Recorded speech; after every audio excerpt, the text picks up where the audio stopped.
Hello, traders. FX Pip Collector here. Today is Tuesday, September 16th, and this is my analysis for the Euro US dollar, and we are on the 4-hour time frame. So on the Euro dollar, we just kept on pushing up. Yesterday, I was talking about how this could be like an ending diagonal, which I still think it definitely could be for the second three-way pattern, three ways down, three ways up, and then potentially three ways down or five ways down. Now, the whole problem is that the very high time frames are in an uptrend like I've been saying every single day. And what does that mean? That means that this sort of time frame analysis could be completely wrong, and it definitely could just keep on making higher lows, higher lows, higher lows, higher lows, and higher lows.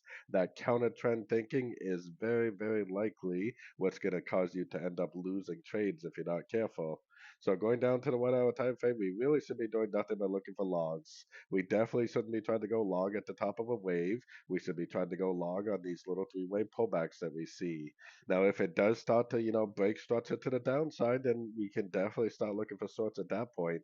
But right now, because of the very high time frames being in an uptrend, and because the 4 hour is definitely in an uptrend also, we should definitely be looking for longs at the end of pullbacks. So anyways, don't forget to check out my website linked over here in the corner. And as always, thank you for watching and happy trading.